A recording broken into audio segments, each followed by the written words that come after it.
Crypto की दुनिया में पर्दे के पीछे कुछ बहुत बड़ा चल रहा है। जो सबसे बड़े खिलाड़ी हैं, जिन्हें हम वेल्स कहते हैं, वो चुपचाप अरबों डॉलर का इथीरियम खरीद रहे हैं। तो सवाल यह है कि आखिर क्यों? ऐसा क्या है जो वो जानते हैं और बाकी मार्केट को नहीं पता? यही वो बड़ा सवाल है जिसकी पड़ताल हम आज करने वाले हैं। देखिए, ये सिर्फ मार्केट का कोई छोटा मोटा ट्रेंड नहीं है। ये एक इशारा हो सकता है कि इथीरियम में कोई बहुत बड़ा भूचाल आने वाला है। तो चलिए इस रहस्य की तह तक चलते हैं। अच्छा, आगे बढ़ने से पहले ये समझ लेते हैं कि ये वेल्स आखिर हैं कौन। ये कोई आम निवेशक नहीं है। ये वो लोग या वो बड़ी बड़ी कंपनियां हैं जिनके पास इतनी ज्यादा क्रिप्टो होती है कि उनका एक मूव, सिर्फ एक ट्रेड, पूरे मार्केट में लहरें पैदा कर सकता है। असल में कहें तो ये वो हैं जो मार्केट को चलाते हैं। और जब हम कहते हैं बड़ी चालें, तो मतलब वाकई बहुत बड़ी। जरा सोचिए, सिर्फ सितंबर के महीने में, वो भी 48 घंटों के अंदर, वेल्स ने 1.73 अरब डॉलर का इथीरियम खरीद डाला। ये कोई अचानक से की गई शॉपिंग नहीं है। ये एक सोची समझी ठंडी रणनीति है जो हमें कुछ बताने की कोशिश कर रही है। तो यहीं से शुरू होता है हमारा अरबों डॉलर का रहस्य। आखिर ये वेल्स इतनी जबरदस्त खरीदारी क्यों कर रही हैं? आइए एक एक करके सबूतों की इस कड़ी को जोड़ते हैं और पता लगाते हैं कि वो किस चीज की तैयारी में हैं। हमारा पहला सुराग है एक आने वाला सप्लाई शॉक।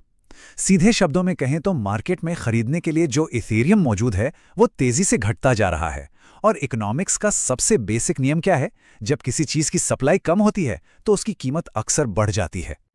देखिए, 2016 में एक्सचेंजों पे करीब 30.8 मिलियन ईटीएच मौजूद थे। आज वो आंकड़ा घटकर सिर्फ 14.8 मिलियन रह गया है। ये 9 साल का सबसे निचला स्तर है।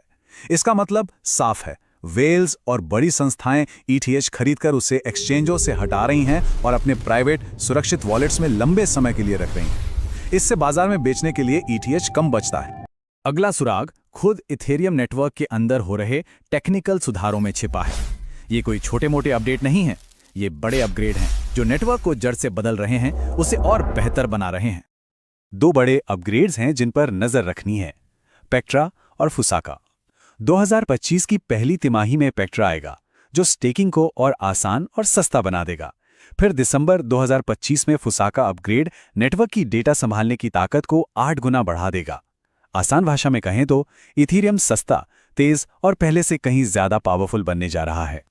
हमारा तीसरा सुराग, और ये शायद सबसे बड़ा सुराग है, ये आ रहा है फाइनेंशियल दुनिया के बड़े बड़े नामों से।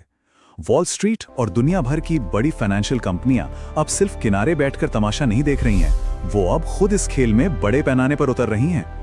2025 की तीसरी तिमाही में हमने एक बहुत बड़ा बदलाव देखा। ETFs यानी एक्सचेंज ट्रेडेड फंड्स के जरिए जो इंस्टीट्यूशनल पैसा मार्केट में आया, वो बिटकॉइन से कहीं ज्यादा इथीरियम में लगा। इथीरियम ETFs में 28.6 अरब डॉलर आए, जबकि बिटकॉइन ETFs में सिर्फ 10.3 अरब डॉलर। ये साफ दिखाता है कि बड़ा पैसा, स्मार्ट मनी, अब इथीरियम पर दांव लगा रहा है। और हमारा आखिरी सुराग आता है पूरी दुनिया की अर्थव्यवस्था से।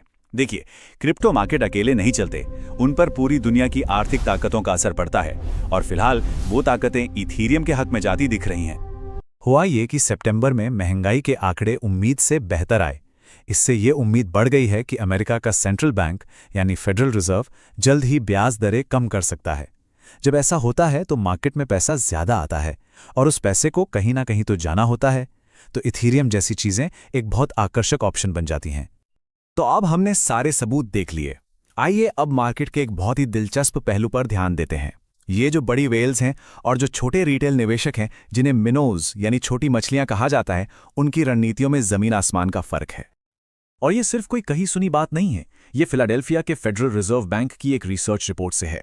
उनका एनालिसिस साफ कहता है कि मार्केट अक्सर उस दिशा में चलता है जिससे वेल्स को फायदा हो, और इसका नुकसान अक्सर छोटे निवेशकों को उठाना पड़ता है। ये एक बहुत ही जरूरी बात है, और यहाँ वो फर्क साफ दिखता है। रिसर्च बताती है कि जब भी कीमत बढ़ने वाली होती है, उससे ठीक पहले वेल्स अपनी ETH होल्डिंग्स बढ़ाना शुरू कर देती हैं, वो जमा करती हैं, और ठीक उसी वक्त छोटे रिटेल इन्वेस्टर्स अक्सर अपनी होल्डिंग्स कम कर रहे होते हैं, शायद छोटा मोटा प्रॉफिट लेकर या घबराहट में बेचकर। ये एक ऐसा पैटर्न है जो बार बार देखा गया है। ये ग्राफ फेडरल रिजर्व की रिसर्च को बिल्कुल साफ साफ दिखाता है।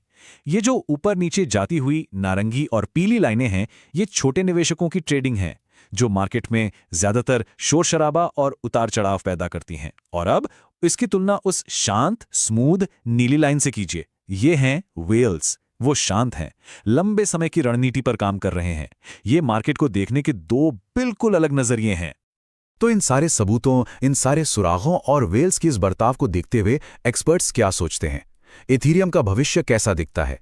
आइए कुछ भविष्यवाणियों पर नजर डालते हैं। ज्यादातर एनालिस्ट्स में एक जबरदस्त तेजी का माहौल है। कुछ का मानना है कि 2025 के आखिर तक इथीरियम $5,000 तक पहुंच सकता है। फंडनेस ट्रेड के टॉम ली जैसे बड़े नाम $10,000 से $15,000 की रेंज की बात कर रहे हैं।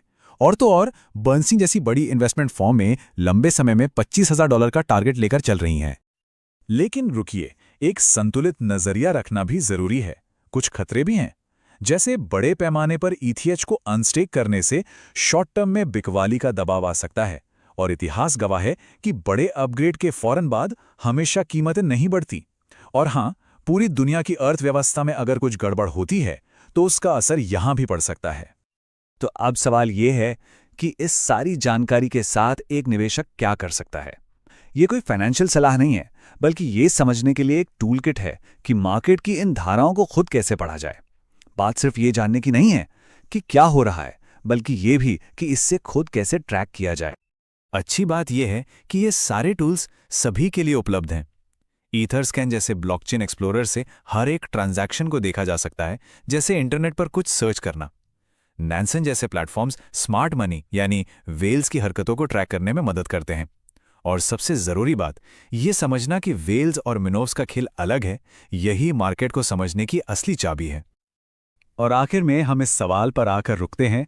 व्हेल्स ने अरबों डॉलर का दांव तो लगा दिया है, लेकिन क्या वो अपनी जबरदस्त खरीदारी से खुद ही एक लहर बना रहे हैं और मार्केट को ऊपर धकेल रहे हैं? या फिर क्या वो अपने बेहतर एनालिसिस और रिसोर्सेज से उस लहर को देख पा रहे हैं जो पहले से ही बन रही है और बस खुद को उसके रास्ते में खड़ा कर रहे हैं? यही वो सवाल है जो आने वाले वक्त में इथीरियम का भविष्य तय करेगा।